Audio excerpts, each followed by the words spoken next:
Hey everyone, welcome back. What was supposed to start out as a meme video quickly evolved into so much more over the past few days.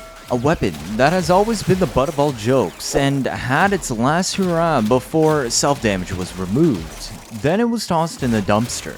People have forgotten about it, but it has grown into an absolute monstrosity while in obscurity, waiting to be discovered again. That's right, today we're talking about Sonicor, and how it has completely changed over the years. If you didn't know about this, I wouldn't blame you, as even the game actively hides it from you. There was a recent UI patch last year that changed how stats displayed, and some of its effects were removing stats from showing on some weapons when they didn't apply, and then showing some other hidden stats sometimes. But not all implementations are flawless, and Sonicor got the short end of the stick, appearing as trash stats to new players, and recognized previously as trash by veterans. Once upon a time, Sonicor was actually half decent, with respectable damage in an era where gas damage was prevalent for its infinite scaling. The main issue with Sonicor was its clunkiness and how it yeeted enemies into the sky. Over time, gas was nerfed and the yeet was brought in line to be not as strong, but without gas, how does a weapon that has 3 seconds reload and other poor stats in all categories compete? Better yet, the Sonicor has 0% crit chance and status on the main shot. Notice I said main shot. This is an important distinction, because the stats you see in the arsenal for the Sonicor are not for the main shot, it's for the explosion. There are some very interesting properties on this weapon. Are you ready? This falloff stat up top, this is the falloff for the main shot only, but the main shot actually explodes at 15 meters, not 20. The main shot has an explosion radius of 5 meters, that's how it reaches 20. Now, falloff damage does apply to this main shot as it travels, where it loses almost all of its damage by the 15 meter mark. What the game doesn't tell you though is the explosion damage is the same 50 damage, this value here. No matter where and when the main shot explodes, the explosion that has 5 meter radius, it also has no radial falloff. Anything caught in the blast will take the full 50 damage. How much damage does the main projectile itself have? 150. But remember, it has 0 crit and status, and a 1x crit damage multiplier. So I'm going to be ignoring the main shot for now. I'm much more interested in the explosion. There are more hidden stats here. Because the main shot has 0 crit and status, I suspect that's why crit and status are hidden for the explosion as well. But the thing is, the explosion actually has non-zero crit and status. It has 10% crit, which is meh, but an actually usable normal 2x crit multiplier. And surprise, 25% status. This is actually extremely important and is what allows us to make our build. And finally,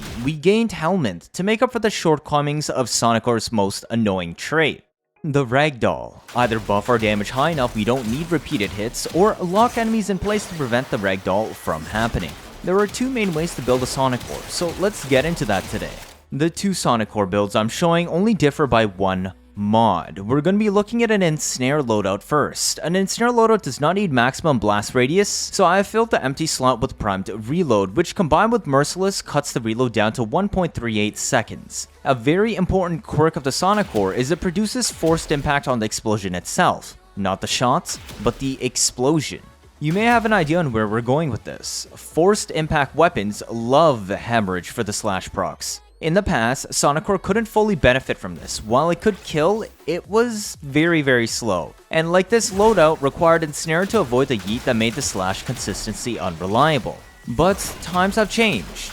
First is the advent of weapon arcanes. The extra 360% base damage is enough to push the envelope of Sonicor from functional damage to actually viable damage. It also simultaneously opens up another slot on the build because we chose to drop Hornet Strike for other mods, since we already have Impact to Slash to deal with the early kills and completely bypass armor. But we also now have Galvanized Multi-Shot. This pushed us from 2.2 shots to 3.3. or a straight up 50% damage increase per shot. But more multi-shot also means more status. At 25% status, building for Viral became extremely consistent for procs with the inflated multi-shot, which easily fueled the hemorrhage slash procs that were independent of IPS weighting. And Viral also came easily since the weapon's only other damage type was Impact, which, if it did proc not from the Force, would give us another roll at hemorrhage if the Force proc failed to slash.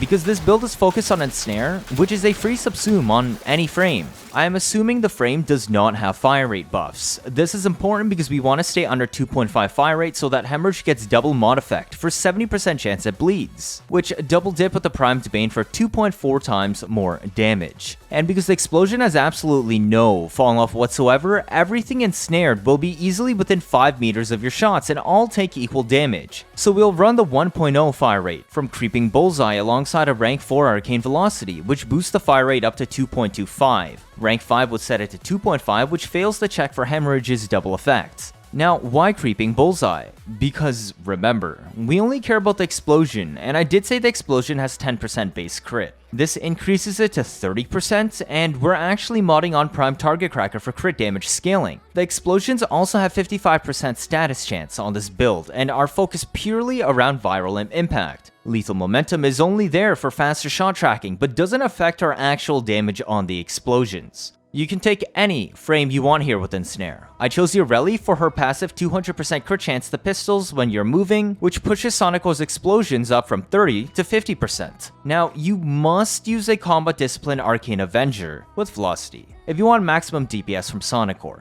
The self-damage from the aura triggers the 45% flat crit buff of Avenger, which lets us reach 95% Sonicor explosion crit on Yoreli.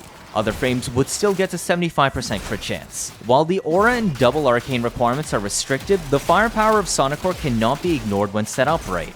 Build the frame however you want, but I would focus on more range for an Ensnare build to take the best advantage of type grouping for Sonicor's zero falloff on the explosion itself. Vigor Swap comes in handy if you choose to bring melee primers, which I will get into later. But besides that, Rolling Guard comes in real handy to keep yourself alive and Prime Sure-Footed to block the AoEs from Sonicor staggering you. Low rank combat discipline makes you do much less damage to yourself and is easier to manage, albeit at the cost of more forma due to less mod capacity. Like I said, Velocity is rank 4 to prevent Sonicor's fire rate from reaching 2.5 and losing the double effect from hemorrhage for slash procs. Now, this is a very special primer. Its only use is if you're facing corrupted enemies, because if you're facing Grenier, you don't need this since Sonicor will self-prime Viral to shred health. If you're facing Corpus, a pure Toxin Sonicor will also shred them, but the corrupted have armored units as well as shields. This Zorus is pure magnetic, because magnetic is like Viral for shields. It multiplies all damage done to shields when you inflict the magnetic status and scales just like Viral.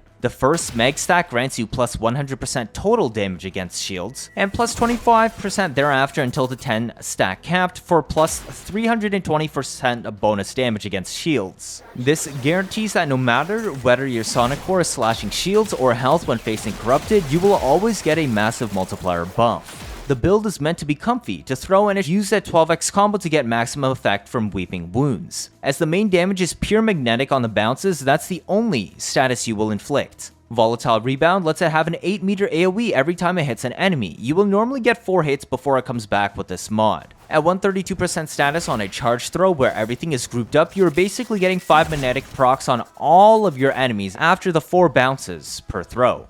So how does this one handle? Pretty simple. You just ensnare stuff as you want and go pew pew pew pew.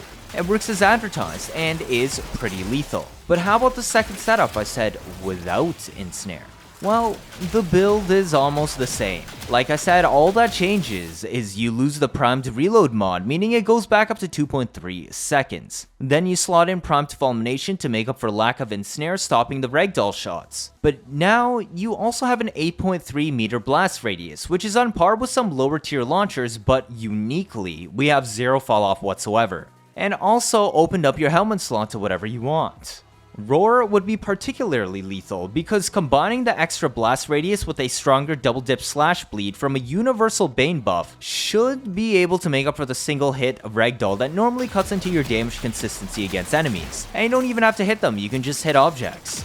This kind of Sonicor setup should only be used on frames that have reload buffs, most notably Gauss and Volts. What's important to watch out for though are frames that combine reload and fire rate buffs together and don't let you pick between them. This can affect hemorrhage and put Sonicor's fire rate above 2.5, which we don't want because it will remove the doubled mod effect. For frames like Volt, this isn't an issue, and you can just run a Combat Discipline Arcane Avenger setup like normal with a rank 4 Arcane Velocity to keep fire rate at 2.25 since, well, Volt doesn't have fire rate buffs. But say, if you're using Harrow or Gauss, both of which have the reload and fire rate buffs tied to the same ability, then don't use Arcane Velocity. That actually frees up this Arcane slot for stuff like Arcane Precision for more upfront base damage, especially handy for before you build Merciless stacks. Just make sure the overall fire rate buff is less than 120% from abilities, if it's combined with reload, because that will be the breakpoint that does more harm than good by boosting fire rate above 2.5. In the end, you can use it on literally any reload buff frame. Here are sample Volts, Gauss, and Harrow builds that the Primed Fulmination Sonicor works well with. I won't explain too much here, because these are literally just generic setups with no niche besides sourcing fire rate either from abilities or arcanes, while keeping it under 2.5, and also having a reload buff ability to deal with not using primed quick draw. Some survivability is always nice with the Augur sets and Rolling Guard for shield gate, but between Volt's discharge CC, his invincible shield, Gauss's kinetic plating 100% damage reduction to IPS and blasts, cold and heat, and built-in prime sure-footed, Harrow's Covenant iframes, and his 1 spam for massive CC and shield regen, I shouldn't have to explain why these frames survive well in Steel Path with Sonicor. Here's some footage of me using these 3 frames. Notice how they all focus on just being fast and treating the Sonicor like a Bramma running around, especially if you subsumed on Roar for the massive double dip slash procs on a strength setup. A single hit or 2 from straight shot AoE should be enough to clean them up due to the 0 fall off, and it should be very easy since while Sonicor doesn't quite reach Bramma's 13.82 meter blast radius, Bramma has 90% fall off, whereas Sonicor has absolutely 0 within its 8.3 meter range. So, what do you think? Has the Sonicor impressed you? Has it earned the title of the ultimate sleeper weapon in 2022? Might I remind you that this weapon also has a 4 disposition, meaning its Rivens are quite cheap and unused, and can provide monstrous stats. I have one that isn't perfect, but just look at that bonus mag capacity. Free multi-shot and status chance. It massively improves the quality of life of the weapon when I slot this. My particular Sonicor goes from 55 to 77% status, and from 3.3 to 4.63 multi-shot. That's a lot more viral procs and slash per trigger pull, and 22 in the meg instead of 15.